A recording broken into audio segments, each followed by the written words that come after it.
अस्सलाम वालेकुम नाजरीन, मैं आपका host Bagh Ali Baloch advance farming TV YouTube channel से। नाजरीन, इन दिनों में मुंजी की फसलों को लगाने की दौड़ चल रही है, खुसूसन पंजाब में और राइस जोन एरियाज़ में। सबसे ज़्यादा ज़िम्मेदार इन्हीं दिनों में लगे हुए हैं। कोई लगा रहा है 1509, कोई लगा रहा है 1692, कोई 1847। ये वो वैरायटियाँ हैं जिनके नाम मैंने लिए हैं। ये अंडर 90 डेज़ वैरायटियाँ हैं। फिर आ जाएंगी आपके पास 17-18 अल खालद। नाज़रीन, ये बात ज़हन में रखिएगा, 17-18 अलग है, पोसा पीबी 17-18 और अल खालद अलग है। 17-18 बासमती है, अल खालद नान बासमती है। ये कुछ लोगों ने ना इसको मिक्स किया हुआ है दोनों को, 17-18 और अल खालद को। ये दो वैरायटियाँ अलग अलग हैं। 17-18 इंडियन है, अल खालद पाकिस्तानी है। इनकी आज जो हम बात करने जा रहे हैं, अंडर 90 डेज़ और 100 to 130 डेज़ की वैरायटियों पे अलग अलग दो बातें होंगी। जो वैरायटी हम डिस्कस करेंगे उसकी डिस्कशन होगी हमारी पनीरी से लेके आगे उसकी खुराक फसल की और उसकी बीमारियां जो कि इस साल बहुत ज़्यादा आ रही हैं और उनका सद्देबाब। इसी तरह जो 100+ डेज़ पे वैरायटियाँ हैं उनकी भी ये सारी डिस्कशन होगी।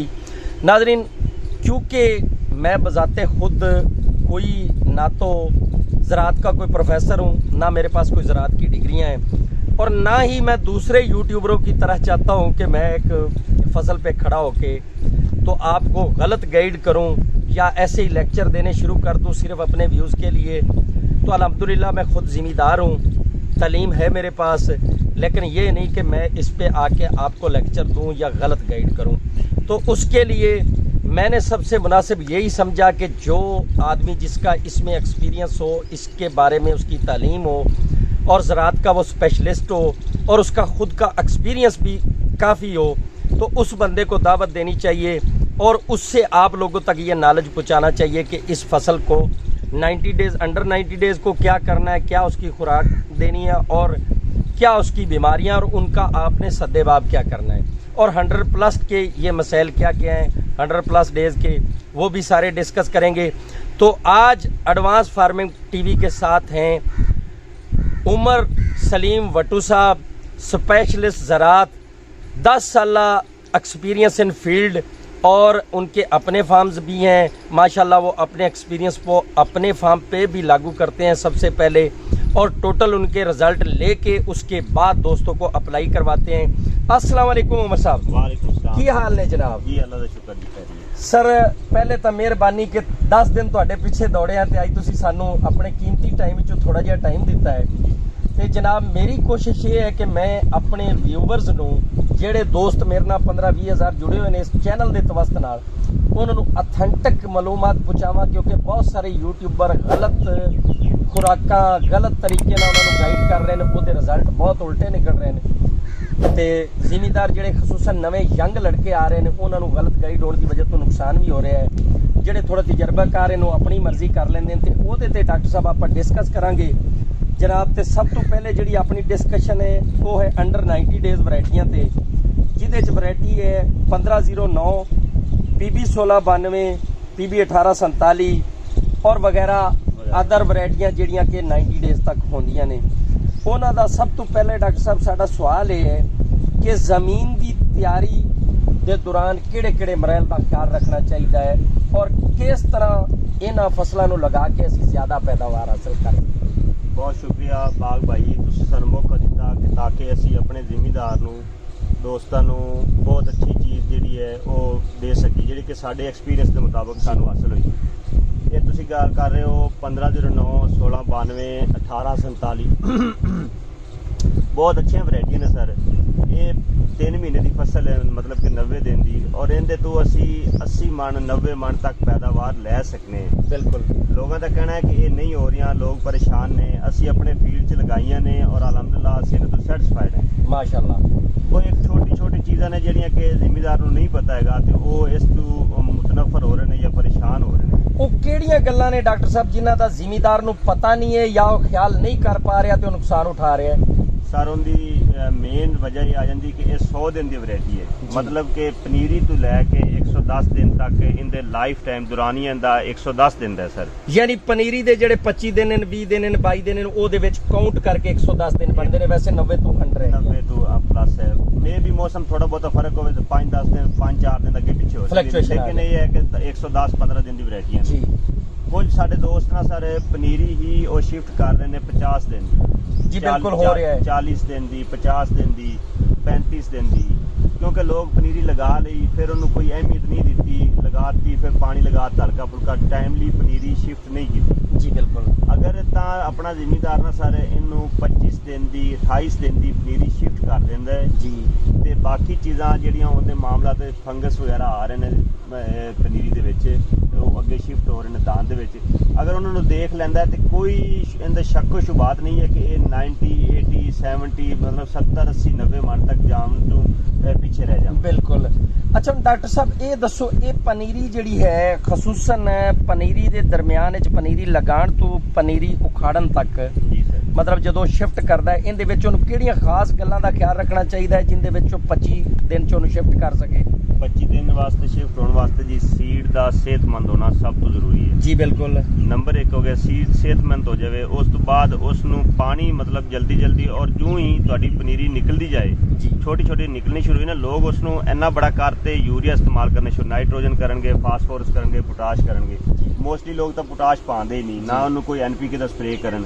ਅਸੀਂ ਜਿਹੜੀ ਆਪਣੀ ਪਨੀਰੀ ਲਗਾਉਂਦੇ ਹਾਂ ਨਾ ਸਰ, ਉਹਨੂੰ ਲਗਾਉਣ ਤੋਂ ਜਿਉਂ ਹੀ ਨਿਕਲਣਾ ਸ਼ੁਰੂ ਹੋਏਗੀ ਉਹਨੂੰ ਮਤਲਬ 1 ਪਾਓ ਯੂਰੀਆ ਤੋਂ ਸਟਾਰਟ ਕਰਦੇ 1 kg ਤੱਕ ਲੈ ਜਾਂਦੇ। ਪਹਿਲੇ 1 ਪਾਓ ਲਗਾਓ, ਫਿਰ ਅਗਲੇ ਨਾਲ ਉਹਨੂੰ ਨਾਈਟ੍ਰੋਫਾਸ ਦੇ ਨਾਲ ਹੋਮਿਕ ਐਸਿਡ ਲਗਾ ਦਿਓ, ਉਸ ਤੋਂ ਅਗਲੇ ਮਤਲਬ 3-4 ਦਿਨਾਂ ਬਾਅਦ ਉਹਨੂੰ ਜ਼ਿੰਕ ਲਗਾ ਦਿਓ। ਜ਼ਿੰਕ ਵੀ ਬਹੁਤ ਜਲਦੀ ਉਹਨੂੰ ਗਰੋਥ ਕਰਵਾਵੇਗੀ ਜੀ, ਤੇ ਉਹ ਇਨਸ਼ਾਅੱਲਾ ਕਿਉਂ ਨਹੀਂ 25 ਤੋਂ 28 ਦਿਨ ਦੀ ਤੁਹਾਡੀ ਪਨੀਰੀ ਸ਼ਿਫਟ ਹੋ ਜਾਏਗੀ। ਅੱਛਾ ਹੁਣ ਡਾਕਟਰ ਸਾਹਿਬ ਇੱਕ ਬਿਮਾਰੀ ਬਹੁਤ ਜ਼ਿਆਦਾ ਇਸ ਦਫਾ ਵਾਇਰਲ ਹੋਈ ਹੈ, ਬਕੈਣੀ।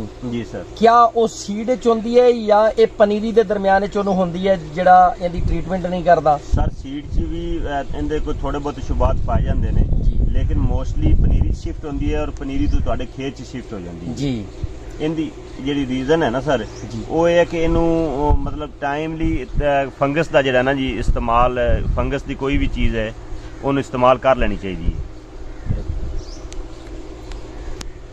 ਇਹ ਡਾਕਟਰ ਸਾਹਿਬ ਇਹਨੂੰ ਫੰਗਸ ਨੂੰ ਖਤਮ ਕਰਨ ਲਈ ਖਸੂਸਨ ਇਹ ਬਕੈਣੀ ਨੂੰ ਪਨੀਰੀ ਚ ਕਿਹੜੀ ਦਵਾਈ ਯੂਜ਼ ਕਰਨੀ ਚਾਹੀਦੀ ਔਰ ਕਦੋਂ ਕਰਨੀ ਚਾਹੀਦੀ? ਬਕੈਣੀ ਦਾ ਤੁਸੀਂ ਜ਼ਿਕਰ ਕਰਤਾ ਸਰ, ਜਿਹੜੀ ਇਸ ਟਾਈਮ 1692 ਜਾਂ 1847 ਵੈਰਾਈਟੀ ਹੈ ਨਾ ਸਰ, ਅਗਰ ਇਹ ਪਰਫਾਰਮੈਂਸ ਨਹੀਂ ਕਰ ਰਹੀ, ਉਹਦੀ ਵਜ੍ਹਾ ਸਿਰਫ ਇਹਦੇ ਵਿੱਚ ਮੇਨ ਔਰ ਬੇਸਿਕ ਹੈ ਕਿ ਉਹਦੀ ਬਕੈਣੀ ਹੁੰਦੀ ਜਦੋਂ ਤੁਸੀਂ ਪੌਦੇ ਨੂੰ ਖਿੱਚੋਗੇ, ਉਸ ਦੇ ਜਿਹੜੀ ਪਹਿਲੀ ਰੂਟ ਤੁਸੀਂ ਜੜ ਲਗਾਈ ਹੈ ਉਹ ਖਤਮ ਹੋ ਜਾਏਗੀ, ਫਿਰ ਉਹਦੇ 'ਚ ਇੱਕ ਨਵਾਂ ਸੂਆ ਨਿਕਲੇਗਾ, ਸੂਆ ਟਾਈਪ ਹੋਏਗਾ, ਉਹ 10 ਦਿਨਾਂ ਦੇ ਵਿੱਚ 1 ਇੰਚ ਤੱਕ ਵਧੇਗਾ।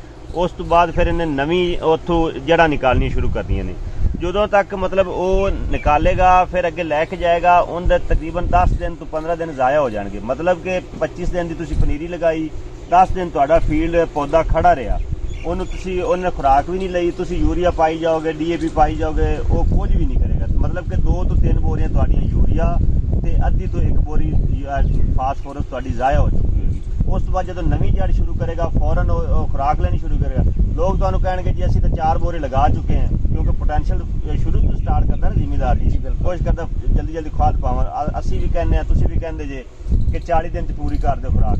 ਅਗਰ ਉਹਨੇ 15 ਦਿਨ ਜਾਂ 10 ਦਿਨ ਖੁਰਾਕ ਨਵੀਂ ਜੜ ਨਿਕਾਲਣ ਤੇ ਲੱਗਦੇ, ਤੁਹਾਡੀ ਜਿਹੜੀ ਯੂਰੀਆ ਲਗਾਈ ਹੋਈ ਉਹ ਤਾਂ ਜ਼ਾਇਆ ਹੋ ਗਈ ਨਾ ਸਰ।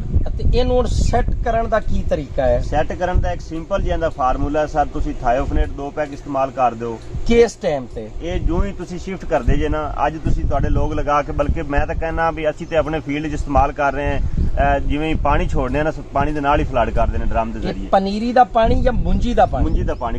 ਪਨੀਰੀ ਨੂੰ ਵੀ ਚਾਹੀਦਾ ਹੈ ਕਿ ਤੁਸੀਂ ਪਨੀਰੀ ਨੂੰ 10 ਦਿਨ ਪਹਿਲੇ ਉਹਨੂੰ ਥਾਇਓਫਨੇਟ ਲਗਾ ਦਿਓ, ਫਿਰ ਸ਼ਿਫਟ ਕਰੋ। ਸ਼ਿਫਟ ਕਰਨ ਤੋਂ 10 ਦਿਨ ਪਹਿਲੇ ਉਹਨੂੰ ਥਾਇਓਫਨੇਟ ਜ਼ਹਿਰ ਲਗਾਉਣਾ ਚਾਹੀਦਾ ਹੈ ਬਕੈਣੀ ਤੇ ਫੰਗਸ ਤੋਂ ਬਚਾਉਣ ਲਈ। ਬਿਲਕੁਲ, ਪਨੀਰੀ ਨੂੰ ਬਹੁਤ ਜ਼ਰੂਰੀ ਹੈ। ਔਰ ਦੂਸਰਾ ਥਾਇਓਫਨੇਟ ਤੁਸੀਂ ਉਹਨੂੰ ਯੂਜ਼ ਕਰਨਾ ਹੈ ਜਦੋਂ ਤੁਸੀਂ ਜ਼ਮੀਨ ਨੂੰ ਕੱਦੂ ਕਰਨ ਜਾ ਰਹੇ ਹੋ। ਨਾਜ਼ਰੀਨ, ਡਾਕਟਰ ਸਾਹਿਬ 2 ਦਫਾ ਕਹਿ ਰਹੇ ਨੇ, 1 ਦਫਾ ਨਹੀਂ 2 ਦਫਾ ਕਹਿ ਰਹੇ ਨੇ ਕਿ 1 ਦਫਾ ਉਹਨੂੰ ਪਨੀਰੀ ਸ਼ਿਫਟ ਕਰਨ ਤੋਂ 10 ਦਿਨ ਪਹਿਲੇ ਪਨੀਰੀ ਨੂੰ ਥਾਇਓਫਨੇਟ ਜ਼ਹਿਰ ਦੇਣਾ ਹੈ, ਔਰ ਦੂਸਰੀ ਦਫਾ ਜਦੋਂ ਤੁਸੀਂ ਖੇਤ ਵਿੱਚ ਪਾਣੀ ਛੱਡ ਰਹੇ ਹੋ ਕੱਦੂ ਕਰਨ ਲਈ, ਉਹਨੂੰ ਫੇਰ ਥਾਇਓਫਨੇਟ ਲਗਾਉਣਾ ਹੈ।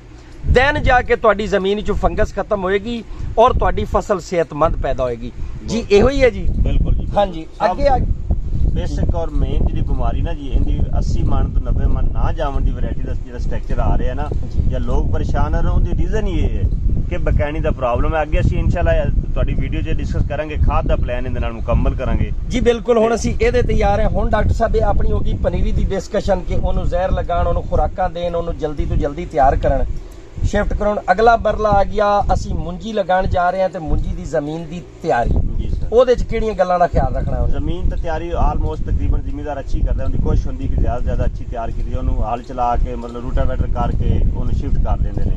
ਜਿਹੜੇ ਬੇਸਿਕ ਖਿਆਲ ਰੱਖਣ ਵਾਲੀ ਚੀਜ਼ਾਂ ਨੇ ਨਾ ਸਰ, ਜਿਸ ਤਰ੍ਹਾਂ ਪਨੀਰੀ ਆ ਗਈ, ਉਸ ਤੋਂ ਬਾਅਦ ਉਹਦੀ ਖਾਦਾਂ ਦੇ ਪਲਾਨ ਨੇ, ਉਹੀ ਕਰ ਰਹੇ ਹਾਂ ਜੀ। ਹਾਂਜੀ, ਖਾਦਾਂ ਦੇ ਪਲਾਨ ਦੇ ਵਿੱਚ ਆ ਜਾਏਗਾ ਫਾਸਫੋਰਸ। ਅਗਰ ਤੁਹਾਡੀ ਜ਼ਮੀਨ ਕਲਰਾਠੀ ਨਹੀਂ, ਉਹਦਾ ਪੀਐਚ ਲੈਵਲ ਜ਼ਿਆਦਾ ਨਹੀਂ ਹੈ ਤੇ ਤੁਸੀਂ ਉਹਨੂੰ ਡੀਏਪੀ, ਉਹਦੇ ਵਿੱਚ ਅੱਧੀ ਬੋਰੀ ਯੂਰੀਆ 20-25 ਕਿਲੋ ਤੇ ਉਸ ਦੇ ਨਾਲ ਬੋਰਾਨ ਇਸਤੇਮਾਲ ਕਰ, ਅਸੀਂ ਤਾਂ ਆਪਣੇ ਫੀਲਡ 'ਚ ਬੋਰਾਨ ਇਸਤੇਮਾਲ ਕਰ ਰਹੇ ਹਾਂ ਤੇ ਨਾਲ ਕੋਈ ਹੋਮਿਕ ਐਸਿਡ ਅੱਛੀ ਕੰਪਨੀ ਦਾ ਲੈ ਕੇ ਇਸਤੇਮਾਲ ਕਰ ਸਕਦੇ ਜੀ। ਇਹ ਜ਼ਮੀਨ ਦੀ ਤਿਆਰੀ 'ਚ ਯੂਜ਼ ਕਰਨੇ ਨੇ ਹੋਮਿਕ ਐਸਿਡ, ਡੀਏਪੀ, ਪੋਟਾਸ਼ ਤੇ ਆਪਣਾ ਦੂਸਰਾ ਬੋਰਾਨ। ਇਹ ਚਾਰ ਚੀਜ਼ਾਂ ਤੁਸੀਂ ਆਪਣੇ ਖੇਤ ਦੀ ਜ਼ਮੀਨ ਦੀ ਤਿਆਰੀ 'ਚ ਇਸਤੇਮਾਲ ਕਰਦੇ ਹੋ, ਕਿਉਂਕਿ ਸਾਡੀਆਂ ਜ਼ਮੀਨਾਂ ਕਲਰਾਠੀਆਂ ਨਹੀਂ ਨੇ, ਅੱਛੀਆਂ ਜ਼ਮੀਨਾਂ ਨੇ। ਅਗਰ ਤੁਹਾਡੀ ਜ਼ਮੀਨ ਕਲਰਾਠੀ ਹੈ ਤਾਂ ਤੁਸੀਂ ਡੀਏਪੀ ਨੂੰ ਰੋਕ ਦਿਓ।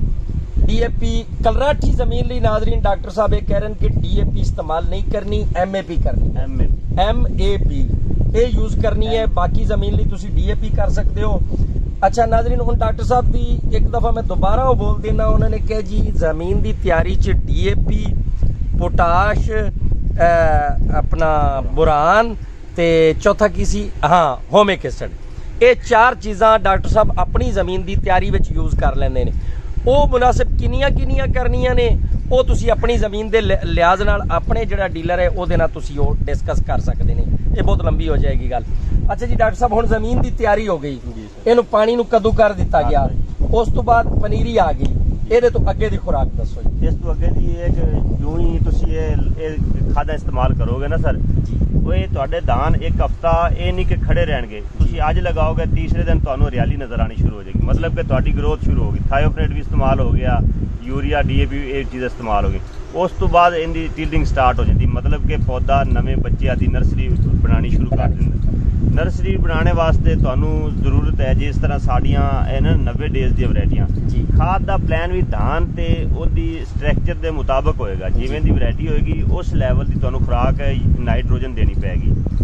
ਇਹ ਜਿਹੜੀ 1847 ਦੂਸਰੀ ਕੀ ਕਹਿ ਰਿਹਾ 1692 1847 ਨਹੀਂ 1847 1509 तो बहुत पुरानी होगी, लेकिन इन वास्ते ਤੁਹਾਨੂੰ यूरिया ਦਾ ਥੋੜਾ ਜਿਹਾ ਜ਼ਿਆਦਾ ਇਸਤੇਮਾਲ ਕਰਨਾ ਪਏਗਾ, ਜ਼ਿਆਦਾ ਇਸਤੇਮਾਲ ਕਰਨਾ ਪਏਗਾ। ਔਰ ਖਸੂਸਨ ਅਸੀਂ ਇਹ 2 ਸਾਲ ਇਹਨੂੰ ਕਰਕੇ 1692 ਨੋਟ ਕੀਤਾ ਹੈ ਕਿ 1692 ਕਾਫੀ ਜ਼ਿਆਦਾ ਖੁਰਾਕ ਲਗਾਈ ਬਾ ਨਿਸਬਤ 1509 ਦੀ। ਔਰ ਲੋਕ ਇਹ ਸਮਝ ਰਹੇ ਨੇ ਕਿ 1509 ਜਿੰਨੀ ਹੀ ਖੁਰਾਕ ਦੇਣੀ ਹੈ 3 ਤੋਂ 4 ਬੋਰੀ, लेकिन इनकी कैपेसिटी 6 ਤੋਂ 7 बोरी है जिदे च अच्छा जाके परफॉर्म करती है 80 ਤੋਂ 90 मन तक के जान दी कैपेसिटी सलाहियत 100 मन तक दी भी हो सकती जी है। बिल्कुल, पौधे की तादाद बहुत अच्छी हो जाए, तादाद पूरी हो जाए ते नाइट्रोजन इनू तकरीबन 40 दिन च तुसी पूरी कर देनी है। जल्दी जिन्नी जल्दी दोगे जारी बात टीजिंग बहुत ज्यादा कर जाएगा। अच्छा हुण ये आ गया जी 40 दिन के अंदर अंदर असी 5 बोरी 6 बोरी नाइट्रोजन पूरी कर देने जी। बाकी चीज़ां जड़ियां ने सल्फर, जिंक वगैरह एक किहड़े दिनां च ते किन्नी मिकदार है? फास्फोरस तो तुसी ना जी जिंक अगर तुसी 21% इस्तेमाल कर रहे हो तो 2 बैग इस्तेमाल कर लो, 2 बैग 33% इस्तेमाल कर रहे हो तो फिर असी अपनी ज़मीनों में तकरीबन 6 ਤੋਂ 7-8 किलो तक पा लेने, क्योंकि जिंक यूरिया तो ज़्यादा कच्चा कर दी है। दूसरी धान की फसल खसूसन धान च बहुत जरूरत होती है इनू चावल बनने वास्ते जिंक की। ਇਹ ਜ਼ਿੰਕ ਲਾਭ ਲਗਾਉਣ ਤੋਂ ਕਿੰਨੇ ਦਿਨਾਂ ਦੇ ਵਿੱਚ ਇਸਤੇਮਾਲ ਕਰ ਲੈਣੀ ਚਾਹੀਦੀ? ਇਦਾਂ ਨਾ ਸਰ, ਅਗਰ ਚਿਲੇਟਡ ਹੈ ਤੇ ਤੁਸੀਂ ਇਹਦੇ ਨਾਲ ਇਸਤੇਮਾਲ ਕਰ ਸਕਦੇ ਫਾਸਫੋਰਸ ਦੇ। ਅਗਰ ਚਿਲੇਟਡ ਨਹੀਂ ਹੈ 21 ਹੈ 33 ਹੈ ਤੇ ਉਹਨੂੰ ਤੁਸੀਂ ਨਾ ਤਕਰੀਬਨ 1 ਹਫ਼ਤੇ ਤੋਂ 10 ਦਿਨ ਹੋਣਾ ਜ਼ਰੂਰੀ ਹੈ। 7 ਦਿਨ ਤੋਂ 10 ਦਿਨ ਚ ਡਾਕਟਰ ਸਾਹਿਬ ਕਹਿ ਰਹੇ ਨੇ ਇਹਦਾ ਇਸਤੇਮਾਲ ਕਰ ਲੈਣਾ ਚਾਹੀਦਾ ਜ਼ਿੰਕ ਦਾ। ਉਹ ਤੁਸੀਂ 6 ਕਿਲੋ ਲਗਾ ਰਹੇ ਹੋ, 9 ਕਿਲੋ ਲਗਾ ਰਹੇ ਹੋ ਜਾਂ 3 kg ਲਗਾ ਰਹੇ ਹੋ। ਨਾਰਮਲੀ ਇਹਦੇ ਬੈਗ 3-3 kg ਚ ਅਵੇਲੇਬਲ ਹੁੰਦੇ ਨੇ। 1 ਲਗਾਣਾ ਹੈ, 1.5 ਲਗਾਣਾ ਹੈ, 2 ਲਗਾਣਾ ਹੈ, ਉਹ ਡਿਸਾਈਡ ਤੁਸੀਂ ਕਰਨਾ ਹੈ। ਸਲਫਰ ਦਾ ਕੀ ਕਿਰਦਾਰ ਹੈ ਜੀ? ਸਲਫਰ ਬੇਸਿਕਲੀ ਇੱਕ ਫੰਜੀਸਾਈਡ ਵੀ ਹੈ ਸਰ ਤੇ ਇੱਕ ਤਿਆਰਸ਼ੁਦਾ ਖੁਰਾਕ ਹੈ। ਜਿਸ ਤਰ੍ਹਾਂ ਜ਼ਮੀਨ ਦੇ 4 ਗਿਣੇ ਜਾਂਦੇ ਨੇ ਨਾ ਅਜਜ਼ਾ, ਨਾਈਟ੍ਰੋਜਨ, ਫਾਸਫੋਰਸ, ਪੋਟਾਸ਼, ਹੁਣ ਜਿਹੜੀ ਲੇਟੈਸਟ ਸਰਚ ਹੈ ਨਾ ਉਹਦੇ ਮੁਤਾਬਕ ਸਲਫਰ ਤੁਹਾਡੀ ਜ਼ਮੀਨ ਵਾਸਤੇ ਚੌਥਾ ਬੇਸਿਕ ਜੁਜ਼ ਹੋ ਗਿਆ ਹੈ। बेसिक यूज हो गया, खाली यूरिया ही नहीं पाई जाना, सल्फर भी जरूरी है। जरूरी है सर। ਜ਼ਮੀਨ ਦੇ 4 ਮੇਨ ਬੇਸਿਕ ਯੂਜ਼ ਇਹ ਹੁੰਦੇ ਨੇ। ਇਸ ਤੋਂ ਇਲਾਵਾ 16 ਨਿਊਟ੍ਰੀਐਂਟ ਅਲੱਗ ਨੇ ਜੀ ਜਿਹੜੀਆਂ ਕਿ ਕਲਰਾਠੀਆਂ ਜਾਂ ਜਿੱਥੇ ਨਹਿਰੀ ਪਾਣੀ ਕੰਮ ਹੈਗਾ ਹੈ, ਉਹਨਾਂ ਤੇ ਉਹ ਕਮਜ਼ੋਰ ਹੋ ਜਾਂਦੇ ਨੇ ਜੀ। ਉਹਨਾਂ ਨੂੰ ਫਾਸਟ ਕਰਨ ਵਾਸਤੇ ਅਸੀਂ ਜ਼ਿੰਕ ਦਾ ਇਸਤੇਮਾਲ ਕਰਨੇ ਆ। ਉਹਨਾਂ ਨੂੰ ਫਾਸਟ ਕਰਨ ਵਾਸਤੇ ਅਸੀਂ ਜਨਾਬ ਹੋਮਿਕ ਐਸਿਡ ਦਾ ਇਸਤੇਮਾਲ। ਉਹਨਾਂ ਜਿੱਥੇ ਅਗਰ ਤੁਹਾਡੀ ਫਸਲ ਨਾ ਬਹੁਤ ਅੱਛੀ ਗਰੋਥ ਨਹੀਂ ਕਰ ਰਹੀ, ਹੋਮਿਕ ਐਸਿਡ ਦਾ ਇਸਤੇਮਾਲ ਕਰੋਗੇ ਤਾਂ ਬਹੁਤ ਅੱਛੀ ਉਹਦੀ ਯੀਲਡਿੰਗ ਹੋਏਗੀ ਔਰ ਸ਼ਾਈਨਿੰਗ ਆ ਜਾਏਗੀ 1-2 ਦਿਨ ਚ ਤੁਹਾਨੂੰ ਨਜ਼ਰ ਆਏਗੀ ਜੀ। ਬਿਲਕੁਲ। ਤੇ ਡਾਕਟਰ ਸਾਹਿਬ ਇਹ ਹੋ ਗਿਆ ਕਿ ਸਲਫਰ ਉਹਨਾਂ ਨੂੰ ਕਿੰਨੀ ਮਿਕਦਾਰ ਵਿੱਚ ਦੇਣੀ ਚਾਹੀਦੀ ਤੇ ਕਿੰਨੇ ਦਿਨਾਂ ਚ ਖੇਤ ਨੂੰ ਦੇਣੀ ਚਾਹੀਦੀ? ਸਲਫਰ ਸਰ ਤੁਸੀਂ ਯੂਰੀਆ ਦੇ ਨਾਲ ਲਗਾ ਸਕਦੇ ਜੇ, ਤੇ ਅਸੀਂ ਤੇ ਆਪਣੇ ਰਕਬੇ ਨੂੰ 2 ਤੋਂ 3 ਕਿਲੋ ਪਰ ਏਕੜ ਲਗਾ ਰਹੇ ਹਾਂ। ਕਿ ਕਿਤਵੇਂ ਦਿਨ ਲਗਾਉਂਦੇ ਹੋ, ਕਿਹੜੇ ਯੂਰੀਆ ਨਾਲ? ਇਹ ਅਸੀਂ ਜ਼ਿੰਕ ਦੇ ਨਾਲ ਲਗਾ ਦਿੰਦੇ ਹਾਂ ਸਰ। ਯਾਨੀ ਇਹੋ ਹੀ 7 ਦਿਨ ਤੋਂ 10 ਦਿਨਾਂ ਦੇ ਦਰਮਿਆਨ? ਹਾਂਜੀ।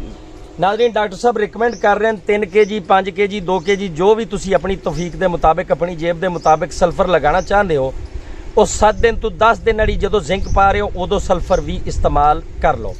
ਅਗਲਾ ਸਵਾਲ ਆਪਣਾ ਡਾਕਟਰ ਸਾਹਿਬ ਨੂੰ ਇਹ ਜਾ ਰਿਹਾ ਹੈ ਕਿ ਹੁਣ ਇਹਦੀਆਂ ਬਿਮਾਰੀਆਂ ਇਹਦੇ ਤੇ ਅਟੈਕ ਕੀ ਕਰਦੀਆਂ ਨੇ ਤੇ ਉਹਨਾਂ ਦਾ ਸੱਦੇਬਾਬ ਕੀ ਹੈ।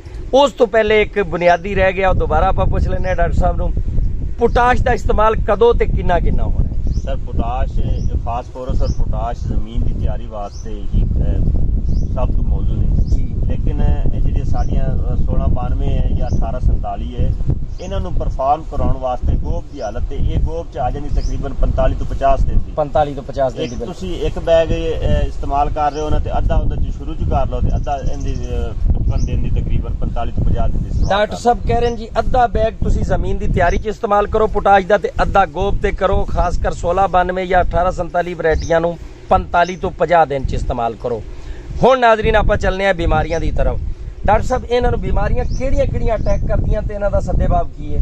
ਸਾਰੇ ਸਾਡੀ ਖੁਸ਼ਨਸੀਬੀ ਹੈ ਕਿ ਸਾਡੇ ਕੋਲ 1692 ਤੇ 1847 ਜੈਸੇ ਵੈਰਾਈਟੀਆਂ ਆ ਗਈਆਂ ਮਾਸ਼ਾਅੱਲਾ। ਇਹਦੀ ਰੀਜ਼ਨ ਹੈ ਕਿ ਇਹ 90 ਦਿਨ ਚ ਜ਼ਿਮੀਦਾਰ ਦਾ ਖਰਚਾ ਕਮ ਹੁੰਦਾ ਹੈ, ਜ਼ਿਮੀਦਾਰ ਦਾ ਟਾਈਮ ਕਮ ਲੱਗਦਾ ਹੈ। ਇੱਕ ਸੀਜ਼ਨ ਦੇ ਵਿੱਚ 2 ਦਫਾ ਲਗਾਈਆਂ ਜਾ ਸਕਦੀਆਂ। ਬਿਲਕੁਲ ਲਗਾਈਆਂ ਜਾ ਸਕਦੀਆਂ। ਇਹਦੇ ਵਾਸਤੇ ਇਹ ਨਵੀਆਂ ਵੈਰਾਈਟੀਆਂ ਨੇ, ਕਿਉਂਕਿ ਜਿਵੇਂ ਕਨਾਤ ਸੀ ਸਾਡੀ 11-21 ਹੈ। ਹਾਂਜੀ 11-21 ਉਹ ਬਿਲਕੁਲ ਸਾਡੇ ਆਪਣੇ ਏਰੀਆ ਚ ਫਲਾਪ ਹੋ ਗਈ ਸਰ, ਕਿਉਂਕਿ ਉਹ ਕਾਫੀ ਉਹਦੇ ਨਸਲਦਾਰ ਨਸਲ ਚਲਦਿਆਂ ਬਿਲਕੁਲ ਜੀਜ਼ ਜ਼ੀਰੋ ਹੋ ਗਏ। ਆਪਣੇ ਏਰੀਆ 'ਚ ਨਹੀਂ ਹੋ ਰਹੀ, ਸ਼ਾਇਦ ਕਿਸੇ ਜਗ੍ਹਾ ਤੇ ਹੋ ਰਹੀ ਹੋਵੇ। ਹੁਣ ਦੀ ਜਗ੍ਹਾ ਤੇ ਨਵੀਂ ਅਲ ਖਾਲਦ ਆ ਗਈ। ਅਲ ਖਾਲਦ 17-18 ਤੇ ਪੋਸਾ ਨੇ 2 ਨਈਆਂ ਵੈਰਾਈਟੀਆਂ ਦੇ ਦਿੱਤੀਆਂ ਨੇ, 1885 1886 110 ਦਿਨ ਦੀਆਂ ਦੋਨੋਂ ਵੈਰਾਈਟੀਆਂ ਨੇ। ਤੇ ਇਹ ਡਾਕਟਰ ਸਾਹਿਬ ਦੂਸਰਾ ਆਪਣਾ ਬਿਮਾਰੀ ਤੇ ਗੱਲ ਕਰ ਰਹੇ, ਬਿਮਾਰੀ ਤੇ 90 ਡੇਜ਼ ਦੀ ਬਿਮਾਰੀ ਤੇ ਗੱਲ ਕਰ ਰਹੇ 90 ਡੇਜ਼ ਦੇ ਕਰ ਰਹੇ ਸੀ, ਕਿਉਂਕਿ ਇਹਦੇ ਕੋਲ ਟਾਈਮ ਵੀ ਕਮ ਹੁੰਦਾ ਹੈ ਔਰ ਇਹਦੇ ਤੇ ਬਿਮਾਰੀਆਂ ਦਾ ਅਟੈਕ ਵੀ ਖਸੂਸਨ ਦੂਸਰੀਆਂ ਵੈਰਾਈਟੀਆਂ ਨਾਲੋਂ ਘੱਟ ਹੈ। ਕੰਮ ਹੈਗਾ। ਅਸੀਂ ਇਹਨੂੰ ਆਪਣੇ ਨਾਰਮਲੀ ਤਰੀਕੇ ਨਾਲ 20 ਦਿਨ ਦੀ ਤਕਰੀਬਨ ਮੋਨੋਮਿਟ ਲਗਾ ਰਹੇ ਹਾਂ, ਮਨੀਮੀ ਐਪੋ ਲਗਾ ਰਹੇ ਹਾਂ। ਉਸ ਤੋਂ ਬਾਅਦ ਤਕਰੀਬਨ 40 ਦਿਨ ਦੀ ਜਾ ਕੇ ਅਸੀਂ ਦੂਸਰੀ ਮੋਨੋ ਦੀ ਐਪਲੀਕੇਸ਼ਨ ਕਰ ਲੈਂਦੇ ਹਾਂ ਤੇ ਫਾਈਨਲ ਤੇ ਉਹਨੂੰ ਜਾ ਕੇ ਅਗਰ ਤੁਹਾਡੀ ਫਸਲ 'ਚ ਪਰਵਾਨੇ ਨਜ਼ਰ ਆ ਰਹੇ ਨੇ ਸਫੈਦ ਵਾਈਟ ਕਲਰ ਦੇ ਪਰਵਾਨੇ ਫਿਰਦੇ ਹੁੰਦੇ, ਤੁਸੀਂ ਕੋਈ ਲੈਮਡਾ ਟਰਾਈ ਦਾ ਮਿਕਸਚਰ ਲੈ ਕੇ, ਲੈਮਡਾ ਟਰਾਈ ਹੀ ਉਹਨਾਂ ਪਰਵਾਨੇ ਨੂੰ ਖਤਮ ਕਰਦਾ ਹੈ। ਇਸ ਤੋਂ ਇਲਾਵਾ ਕੋਈ ਜ਼ਹਿਰ ਨਹੀਂ ਖਤਮ ਕਰਦੀ ਸਰ। ਲੋਕ ਕਲੋਰੀ ਵਗੈਰਾ ਮੋਸਟਲੀ ਕਰਦੇ ਨੇ ਲੇਕਿਨ ਰਿਜ਼ਲਟ ਨਹੀਂ ਆਉਂਦਾ। ਲੈਮਡਾ ਟਰਾਈ ਦਾ ਤੁਸੀਂ ਉਹਨੂੰ ਮਿਕਸਚਰ ਲਾਓ ਜਾਂ ਕੱਲਾ ਲੈਮਡਾ ਲਾ ਤੇ ਮਾਰ ਦਿਓ, ਕਿਉਂ ਤੁਹਾਡੀ ਫਸਲ ਉਹਦੇ ਤੋਂ ਬਿਮਾਰੀ ਤੋਂ ਪਾਕ ਹੋ ਜਾਏਗੀ। ਇਹ ਸੁੰਡੀ ਲਈ ਹੈ, ਇਹ ਸੁੰਡੀ ਵਾਸਤੇ ਨੇ ਜਿਹੜੀ ਤਨੇ ਦੀ ਸੁੰਡੀ ਹੈ ਜਾਂ ਆਪਣਾ ਸਿੱਟਾ ਖਰਾਬ ਕਰਦੀ ਹੈ। ਗੋਬ ਟਾਈਮ ਤੋਂ ਬਾਅਦ ਉਹ ਸਿੱਟਾ ਸਫੈਦ ਹੁੰਦਾ ਹੈ, ਉਹ ਵੀ ਸੁੰਡੀ ਕੱਟਦੀ ਉਹਨੂੰ ਤੇ ਦਿਨ ਉਹ ਖਰਾਬ ਹੁੰਦਾ, ਇਹ ਉਹਦੇ ਲਈ ਹੈ। ਇੱਕ ਕੀਮਤੀ ਗੱਲ ਮੈਂ ਇਹਦੇ ਵਿੱਚ ਲਾਜ਼ਮੀ ਸ਼ੇਅਰ ਕਰਾਂਗਾ। ਕੁਝ ਲੋਕ ਨਾ ਸਰ ਜਦੋਂ ਗੋਬ ਦੀ ਫਸਲ ਤੇ ਆ ਰਹੀ ਹੁੰਦੀ ਸਿੱਟਾ ਨਿਕਲਣ ਵਾਸਤੇ ਤਿਆਰ ਹੈ, ਕੁਝ ਲੋਕ ਉਹਦੇ ਤੇ ਇਸਤੇਮਾਲ ਕਰ ਰਹੇ ਨੇ ਡੈਲਟਾ ਟਰਾਈ, ਕੁਝ ਲੋਕ ਟਰਾਈ ਇਸਤੇਮਾਲ ਕਰ ਰਹੇ ਨੇ। ਇਹ ਚੀਜ਼ਾਂ ਕਾਟਨ ਵਾਸਤੇ ਨੇ, ਧਾਨ ਵਾਸਤੇ ਤੇ ਹੈ ਹੀ ਨਹੀਂ। ਇਹਦੇ ਵਾਸਤੇ ਬੇਸਿਕ ਜਿਹੜੀ ਚੀਜ਼ ਹੈਗੀ ਉਹ ਹੈ ਫੈਪਰੋਨਿਲ। ਫੈਪਰੋਨਿਲ ਦੀ ਫਾਰਮੂਲੇਸ਼ਨ ਜਿਹੜੀ ਕੀਤੀ ਹੋਈ ਨਾ ਸਰ, ਉਹ ਕੀਤੀ ਹੋਈ ਪਾਣੀ ਟਾਈਪ ਕਿ ਉਹ ਬਿਲਕੁਲ ਸੌਫਟ ਹੈਗੀ ਹੈ। ਗੋਬ ਚੂੰਕਿ ਨਾਜ਼ੁਕ ਮਰਹਲੇ 'ਚ ਗੁਜ਼ਰਦਾ ਪਿਆ ਹੁੰਦਾ ਧਾਨ, ਉਹਦੇ ਤੇ ਫੈਪਰੋਨਿਲ ਤੇ ਬਾਈਫੈਂਥਰੀਨ ਤੁਸੀਂ 50 ml ਫੀ ਟੈਂਕੀ ਮਿਲਾ ਲਓ ਔਰ ਇੱਕ ਪੈਕ ਫੈਪਰੋਨਿਲ ਦਾਣੇਦਾਰ ਵੀ ਮਾਰਕੀਟ 'ਚ ਮੌਜੂਦ ਹੈ ਤੇ ਲਿਕਵਿਡ ਵੀ ਹੈ, ਲੇਕਿਨ ਉਹ ਸੌਫਟ ਜ਼ਹਿਰਾਂ ਨੇ ਤੁਹਾਡੀ ਫਸਲ ਦਾ ਤਕਰੀਬਨ 5 ਤੋਂ 7 ਮਣ ਦਾ ਇਜ਼ਾਫਾ ਇਸ ਮਰਹਲੇ 'ਚ ਹੋ ਜਾਂਦਾ ਹੈ ਸਰ ਜੀ। ਗੋਬ ਦੇ ਟਾਈਮ ਤੇ ਮਤਲਬ ਉਹਦੀ ਦਵਾਈ ਦਾ ਸਹੀ ਇਸਤੇਮਾਲ ਇਹ ਹੋ ਗਿਆ ਸਰ। ਬਿਮਾਰੀ ਜਿਹੜੀ ਸੁੰਡੀਆਂ ਨੇ ਮਤਲਬ ਕਿ 25 ਦਿਨ ਦੀ ਮੋਨੋ, 40-45 ਦਿਨ ਦੀ ਮੋਨੋ, ਤੇ ਜਿਉਂ ਹੀ ਤੁਹਾਡਾ ਗੋਬ ਦੀ ਸ਼ਕਲ 'ਚ ਆਏਗੀ ਤੇ ਤੁਸੀਂ ਫੈਪਰੋਨਿਲ ਦਾ ਸਪਰੇਅ ਕਰ ਤੁਹਾਡੇ ਇਹ ਸੁੰਡੀਆਂ ਤੋਂ ਕਲੀਅਰ ਹੋ ਗਈ। ਹੁਣ ਕੀ ਰਹਿ ਗਈ? ਫੰਗਸ ਦੀ ਗੱਲ। ਫੰਗਸ ਨਾਲ ਸਰ ਸਾਡੀ ਫਸਲ 'ਚੋਂ 30% ਪੈਦਾਵਾਰ ਜ਼ਾਇਆ ਕਰਦੀ ਹੈ, ਜਿਹੜਾ ਕਿ ਲੋਕ ਉਹਨੂੰ ਨਾਰਮਲੀ ਲੈਂਦੇ ਨੇ। ਮੋਸਟਲੀ ਲੋਕਾਂ ਦਾ ਮੈਂ ਦੇਖਿਆ ਫੀਲਡ 'ਚ ਕਿ ਉਹ ਨਾ ਸਪਰੇਅ ਉਦੋਂ ਕਰਨੇ ਨੇ ਜਦੋਂ ਕਿ ਸਿੱਟਾ ਨਿਕਲ ਚੁੱਕਾ ਹੁੰਦਾ ਹੈ ਫੰਗਸ ਵਾਸਤੇ, ਹਾਲਾਂਕਿ ਉਹ ਬਿਲਕੁਲ ਗਲਤ ਤਰੀਕਾ ਹੈ। ਫੰਗਸ ਚੂੰਕਿ ਪੱਤੇ ਤੇ ਆਉਂਦਾ ਹੈ ਤੇ ਪੱਕੇ ਤੇ ਪੱਤੇ ਤੋਂ ਸ਼ਿਫਟ ਹੁੰਦਾ ਹੈ ਤੇ ਦੂਸਰੇ ਤੇ ਮੁੰਜਰ ਤੇ ਸਿੱਟੇ ਤੇ ਲੋਕ ਉਦੋਂ ਸਪਰੇਅ ਕਰਨਗੇ ਜਦੋਂ ਮੁੰਜਰ ਨਿਕਲੇਗਾ। ਹਾਲਾਂਕਿ ਸਾਨੂੰ ਸਪਰੇਅ ਕਰਨਾ ਚਾਹੀਦਾ ਜਿਸ ਟਾਈਮ ਅਸੀਂ ਗੋਭ ਦੀ ਹਾਲਤ 'ਚ ਸਾਡੀ ਫਸਲ ਹੋਵੇ। ਬਿਲਕੁਲ ਸਾਨੂੰ ਉਹਦੇ ਤੇ ਪੂਰੀ ਤਵੱਜੋ ਦੇ ਤੇ ਔਰ ਫੰਗਸ ਦੀ ਪੂਰੀ ਮਿਕਦਾਰ 'ਚ ਦਵਾਈ ਇਸਤੇਮਾਲ ਕਰਾਂਗੇ ਤੇ ਸਾਡੀ ਕਮ ਅਜ਼ ਕਮ ਤੁਸੀਂ 30% ਪੈਦਾਵਾਰ ਨਾਲ ਮਿਲੇਗੀ ਇਹਦੀ ਸਾਡੀ ਫਸਲ। ਕਿਹੜੀ ਦਵਾਈ ਇਸਤੇਮਾਲ ਕਰਨੀ ਚਾਹੀਦੀ ਹੈ ਜਿਹੜਾ ਬਹੁਤ ਅੱਛਾ ਰਿਜ਼ਲਟ ਦਿੰਦੀ ਹੈ ਤੁਹਾਡੇ ਮੁਤਾਬਕ, ਜਿਹੜੀ ਤੁਸੀਂ ਆਪਣੇ ਰਕਬੇ ਤੇ ਕਰ ਰਹੇ ਹੋ? ਸਾਡੇ ਅਸੀਂ ਤੇ ਐਡਵਾਂਸ ਐਗਰੋਟੈਕ ਦੀ ਫੌਕਸੀ ਹੈ ਸਰ, ਇੱਕ ਪ੍ਰੋਡਕਟਿਵ ਦੇ ਨਾਮ ਤੋਂ ਇਹ ਨਵੀਆਂ ਜ਼ਹਿਰਾਂ ਨੇ। ਫੰਗਸ ਦੀ ਜਦੋਂ ਵੀ ਤੁਸੀਂ ਇਸਤੇਮਾਲ ਕਰੋਗੇ ਨਾ ਆਪਣੇ ਫੀਲਡ ਤੇ ਕੋਸ਼ਿਸ਼ ਕਰੋ ਕਿ ਜਿਹੜੀ ਨਵੀਂ ਕੈਮਿਸਟਰੀ ਆ ਜਾਵੇ, ਕਿਉਂਕਿ ਇਹ ਫੰਗਸ ਹੈ ਜਰਾਸੀਮੀ ਬਿਮਾਰੀਆਂ ਹੁੰਦੀਆਂ ਨੇ ਤੇ ਇਹ ਨਸਲਦਾਰ ਨਸਲ ਚਲਦੀਆਂ ਰਹਿੰਦੀਆਂ ਨੇ। ਜਿਹੜੀ ਪੁਰਾਣੀ ਜ਼ਹਿਰ ਤੁਹਾਡੇ 2 ਸਾਲ ਪਹਿਲੇ ਚੱਲ ਰਹੀ ਹੈ ਤੇ ਉਹਦਾ ਅੱਛਾ ਰਿਜ਼ਲਟ ਨਹੀਂ ਆਏਗਾ ਬਨਿਸਬਤ ਜਿਹੜੀ ਨਵੀਂ ਜ਼ਹਿਰ ਹੈ। ਕੋਈ ਵੀ ਨਵੀਂ ਜ਼ਹਿਰ ਜਿਹੜੀ ਅੱਛੀ ਆਉਂਦੀ ਹੈ ਸਰ, ਜਿਵੇਂ ਇਹਨਾਂ ਦਾ ਪ੍ਰੋਡਕਟਿਵ ਹੈ ਜਾਂ ਫੌਕਸੀ ਹੈ ਤੇ ਉਹਦਾ ਬਹੁਤ ਹੀ ਅੱਛਾ ਮਾਸ਼ਾਅੱਲਾ ਇਹ ਫੰਗਸ ਦੀਆਂ ਸਾਰੀਆਂ ਬਿਮਾਰੀਆਂ ਨੂੰ ਕਵਰ ਕਰੇਗੀ, ਬਲਾਸਟ ਨੂੰ, ਬਬਕਾ, ਜੋ ਮਤਲਬ ਹੈ ਦਾਗ ਪੈ ਰਹੇ ਹੁੰਦੇ ਨੇ ਤਕਰੀਬਨ ਸਰ, ਇਹ ਸਭ ਨੂੰ ਕਵਰ ਕਰੇਗੀ ਜਿਹੜੀ ਦਵਾਈ ਤੁਸੀਂ ਦੱਸ ਰਹੇ ਹੋ। ਅੱਜ ਬਿਹਤਰ ਹੈ ਸਰ ਕਿ 2 ਸਪਰੇਅ ਤੇ ਕਰ ਲਓ। ਅੱਛਾ, ਹੁਣ ਡਾਕਟਰ ਸਾਹਿਬ ਇੱਕ ਮਸਲਾ ਹੋਰ, ਬਾਕੀ ਤਾਂ ਮੇਰਾ ਖਿਆਲ ਹੈ ਆਪਣਾ ਪਲਾਨ ਆਲ ਓਵਰ 90 ਡੇਜ਼ ਦਾ ਡਿਸਕਸ ਹੋ ਗਿਆ ਹੈ। ਜੀ ਸਰ, ਇਹਨੂੰ ਅਗਰ ਫਸਲ ਗਰਮੀ ਫੀਲ ਕਰ ਰਹੀ ਹੈ ਜਾਂ ਸਾਨੂੰ ਲੱਗਦਾ ਹੈ ਫਸਲ ਬ੍ਰੇਕ ਹੋ ਗਈ ਹੈ ਹੀਟ ਸਟ੍ਰੋਕ ਦੀ ਵਜ੍ਹਾ ਤੋਂ, ਜੀ ਤੇ NPK ਦਾ ਸਪਰੇਅ ਹੀ ਉਹਨੂੰ ਉਠਾ ਬਹੁਤ ਜ਼ਰੂਰੀ ਤੁਸੀਂ ਗੱਲ ਇਹਦੇ ਵਿੱਚ ਸ਼ਾਮਲ ਕਰ ਲਈ ਮਾਸ਼ਾਅੱਲਾ। ਇਹਦਾ ਫਾਇਦਾ ਨਾ ਸਰ, ਇਹ ਜਿਸ ਤਰ੍ਹਾਂ ਬਕੈਣੀ ਹੈ ਇਸੇ ਤਰ੍ਹਾਂ ਇਹਦੇ ਤੇ ਟੈਂਪਰੇਚਰ ਦਾ ਵੀ ਇਹ ਬਹੁਤ ਪ੍ਰੋਬਲਮ ਆਉਂਦਾ ਹੈ। ਜੀ ਬਿਲਕੁਲ ਆ ਜ਼ਾਹਿਰ ਬਾਤ ਜਾਨਦਾਰ ਚੀਜ਼ ਹੈਗੀ ਫਸਲ, ਹਾਂ। ਉਹਦੇ ਤੇ ਇਹਦਾ ਪੌਦੇ ਦਾ ਟੈਂਪਰੇਚਰ ਡਾਊਨ ਕਰਨ ਵਾਸਤੇ ਕਿਸੇ ਵੀ ਕੰਪਨੀ ਦਾ ਅੱਛਾ ਅਮਾਈਨੋ ਐਸਿਡ ਲੈ ਕੇ ਅਗਰ ਤੁਹਾਡੇ ਟੈਂਪਰੇਚਰ ਨਾਰਮਲੀ 30 ਤੋਂ 35 40 ਦੇ ਰਾਉਂਡ ਅਬਾਊਟ ਜਾਂਦਾ ਹੈ ਨਾ ਸਰ, ਤੇ ਫਸਲ ਤੁਹਾਡੀ ਗੋਭ ਦੀ ਸ਼ਕਲ ਵਿੱਚ ਜਾਂ ਸਿੱਧਾ ਨਿਕਾਲ ਰਹੀ ਹੈ, ਤੁਹਾਨੂੰ ਫਟਾਫਟ ਫੌਰਨ ਚਾਹੀਦਾ ਹੈ ਉਹਨੂੰ ਬੋਰਾਨ ਤੇ plus amino acid. Boron plus amino acid. Amino acid ਹੁਣ ਸੁਣ ਲਓ, ਅਮਾਈਨੋ ਐਸਿਡ ਦਾ ਕੀ ਫੰਕਸ਼ਨ ਹੈਗਾ ਹੈ। ਅਮਾਈਨੋ ਐਸਿਡ ਸਾਡੇ ਦਬਾਅ ਜਿਹੜੇ ਮੌਸਮ ਦੇ ਦਬਾਅ ਨੇ, ਬਾਅਦ ਦਫਾ ਦਿਨ ਨੂੰ ਗਰਮੀ ਹੋਏਗੀ, ਰਾਤ ਨੂੰ ਟੈਂਪਰੇਚਰ ਲੋ ਹੋ ਜਾਏਗਾ, ਰਾਤ ਨੂੰ ਹਬਸ ਹੋਏਗੀ ਤੇ ਦਿਨ ਨੂੰ ਗਰਮੀ ਹੋਏਗੀ, ਇਹ ਪੌਦੇ ਤੇ ਇਹ ਬੁਰੇ ਅਸਰਾਤ ਪਾਉਂਦਾ ਹੈ। ਇਹਨੂੰ ਫੌਰਨ ਜਿਹੜੀ ਚੀਜ਼ ਇਹਨੂੰ ਕਰਦੀ ਹੈ ਨਾ ਜੀ ਕਮਜ਼ੋਰ, ਜਾਂ ਉਹਨੂੰ ਪੌਦੇ ਦਾ ਨਾਰਮਲ ਟੈਂਪਰੇਚਰ ਦਰੁਸਤ ਲਿਆਂਦੀ ਹੈ, ਤੇ ਉਹਦੇ ਵਾਸਤੇ ਅਮਾਈਨੋ ਐਸਿਡ ਹੈ, ਅਮਾਈਨੋ ਐਸਿਡ ਤੇ ਬੋਰਾਨ। ਹੁਣ ਅਗਲਾ ਸਵਾਲ ਫਿਰ ਅਸੀਂ ਕਰਾਂਗੇ, ਤੁਸੀਂ ਕਿਹੜੀ ਪ੍ਰੋਡਕਟ ਇਸ ਟਾਈਮ ਤੇ ਯੂਜ਼ ਕਰਦੇ ਹੋ ਆਪਣੀ ਫਸਲ? ਅਸੀਂ ਸਰ ਅਮਾਈਨੋ ਐਸਿਡ, ਮੈਂ ਤਾਂ ਚੂੰਕਿ ਜ਼ਿਆਦਾ ਪ੍ਰੋਡਕਟ ਇਸਤੇਮਾਲ ਕਰਨਾ ਸਰ ਐਡਵਾਂਸ ਐਗਰੋਟੈਕ ਹੈ, ਸੁਲੈਕਸ ਦੀ ਕੰਪਨੀ ਜੀ, ਉਹਨਾਂ ਦੇ ਆਪਣੇ ਰਕਬੇ 'ਚ ਇਸਤੇਮਾਲ ਕਰ ਰਹੇ ਹਾਂ ਤੇ ਸਾਨੂੰ ਮਾਸ਼ਾਅੱਲਾ ਉਹਦੀ ਕਾਸਟ ਵੀ ਮੁਨਾਸਬ ਆ ਜਾਂਦੀ ਹੈ ਔਰ ਪਲੱਸ ਉਹਨਾਂ ਦਾ ਮਿਆਰ ਹੀ ਅਸੀਂ ਮੈਂ ਤੇ ਆਪਣੇ ਤੌਰ ਤੇ ਸਮਝਣਾ ਕਿ ਇਹਨਾਂ ਮਲਟੀ ਨੈਸ਼ਨਲ ਲੈਵਲ ਦੀ ਕੰਪਨੀ। ਉਹਦਾ ਨਾਂ ਕੀ ਹੈ ਸੀਡ ਦਵਾਈ ਦਾ? Fast one sir, fast one. ਨਾਜ਼ਰੀਨ, ਡਾਕਟਰ ਸਾਹਿਬ ਐਡਵਾਂਸ ਐਗਰੋਟੈਕ ਦੀਆਂ ਯੂਜ਼ ਕਰਦੇ ਨੇ, ਮੈਂ ਨੈ ਸਵੇਰਾ ਦੀ ਕਰਨਾ, ਇਹ ਅਸੀਂ ਸਿਰਫ ਆਪਣੀਆਂ ਡਿਸਕਸ ਕਰ ਰਹੇ ਹਾਂ। ਤੁਸੀਂ ਇਹ ਚੀਜ਼ਾਂ ਆਪਣੀ ਮਰਜ਼ੀ ਨਾਲ ਇਸਤੇਮਾਲ ਕਰ ਸਕਦੇ ਹੋ, ਲੇਕਿਨ ਕੁਆਲਿਟੀ ਮਸਟ ਹੈ। ਭਾਈਜਾਨ ਲੋਰੂ ਮਾਈਗ੍ਰੇਟ ਕਰਤੇ ਆਏ ਗਏ ਨੇ ਤੇ ਇਹਨਾਂ ਕੋਲ ਮਾਸ਼ਾਅੱਲਾ ਪੈਸੇ ਪੂਸੇ ਜੀ ਅੱਛੇ ਹੈਗੇ ਨੇ ਤੇ ਖੁੱਲੇ ਦਿਲ ਨਾਲ ਲਗਾਉਂਦੇ ਨੇ। ਅਸੀਂ ਜ਼ਰਾ ਪੁਰਾਣੇ ਜ਼ਿਮੀਦਾਰ ਤੇ ਉਹ ਕੋਸ਼ਿਸ਼ ਕਰਨੇ ਆ ਵੀ ਜਿੰਨਾ ਕਲੋਜ਼ ਹੋ ਜਾਵੇ ਪੈਸਾ ਨਾ, ਤੇ ਉਹ ਕੋਸ਼ਿਸ਼ ਕਰਨੇ ਕਮ ਪੈਸੇ ਤੇ ਗੁਜ਼ਾਰਾ ਹੋ ਜਾਵੇ। ਡਾਕਟਰ ਸਾਹਿਬ ਕੋਈ ਆਖਰੀ ਗੱਲ ਮੁੰਜੀ ਦੇ ਰਿਲੇਟਡ ਜਿਹੜੀ 90 ਡੇਜ਼ ਵਿੱਚ ਤੁਸੀਂ ਕਰਨਾ ਚਾਹੁੰਦੇ ਹੋ ਵੀਵਰਸ ਨੂੰ, ਕਿ ਇਸ ਚੀਜ਼ ਦਾ ਐਂਡ ਤੱਕ ਖਿਆਲ ਕਰਨਾ ਜ਼ਰੂਰੀ ਹੈ? 90 ਡੇਜ਼ ਦਾ ਸਰ ਜਿਹੜੇ ਲੋਕਾਂ ਨੂੰ ਮੈਂ ਤਾਂ ਬਾਰ-ਬਾਰ ਇਹੀ ਗੱਲ ਕਰਾਂਗਾ ਕਿ ਜਿਨ੍ਹਾਂ ਦੀ ਪਰਫਾਰਮ ਨਹੀਂ ਨਾ ਕਰ ਸਕੀ 1692 ਬਹੁਤ ਅੱਛੀ ਵੈਰਾਈਟੀ ਹੈ ਸਰ ਜੀ, ਪਰਫਾਰਮ ਨਾ ਕਰਨ ਦੀ ਵਜ੍ਹਾ ਤੋਂ ਬਕੈਣੀ ਜਾਂ ਉਹਨੂੰ ਰੂਟ ਰਾਟ ਦੀ ਬਿਮਾਰੀ ਆਖਦੇ ਨੇ, ਇਹਦੇ ਵਾਸਤੇ ਔਰ ਪਨੀਰੀ ਦਾ ਖਸੂਸਨ ਧਿਆਨ ਕਿ 25 ਦਿਨ ਦੀ ਪਨੀਰੀ ਅਸੀਂ ਸ਼ਿਫਟ ਕਰ ਲਈਏ। ਬਾਕੀ ਰੂਟੀਨ ਦੀ ਬਹੁਤ ਕੰਮ ਖਰਾਬ ਮਤਲਬ ਕਿ ਚੀਜ਼ਾਂ ਜਿੰਨੇ ਅਸੀਂ ਬਿਮਾਰੀਆਂ ਤੇ ਕਾਇਨਾਤ ਤੇ ਖਰਚਾ ਕਰਦੇ ਸੀ ਨਾ ਸਰ, ਉਸ ਤੋਂ ਬਹੁਤ ਕੰਮ ਅਸੀਂ ਇਹਦੇ ਤੇ ਖਰਚਾ ਕਰ ਰਹੇ ਹਾਂ ਬਿਮਾਰੀਆਂ ਦੀ ਨਿਸਬਤ। ਮਨੋਮੀ ਦਾ ਅਸੀਂ 5 ਐਪਲੀਕੇਸ਼ਨ ਕਰਦੇ ਆ, ਕਾਰਟੇ ਪਾਉਂਦੇ ਆ, ਉਹੀ ਅਸੀਂ ਇਧਰ ਖਾਦ ਦੇ ਇਸਤੇਮਾਲ ਕਰਨਾ ਔਰ ਸਾਡੀ ਪੈਦਾਵਾਰ ਪਰ ਏਕੜ ਜਿਹੜੀ ਕੈਲਕੂਲੇਸ਼ਨ ਆਉਂਦੀ ਨਾ ਸਰ, ਉਹਦੇ ਤੋਂ ਕਮ ਸੇ ਕਮ 80 ਤੋਂ 1 ਲੱਖ ਰੁਪਇਆ ਪ੍ਰੋਫਿਟ ਆ ਰਿਹਾ ਹੈ और टाइम भी कम है सर।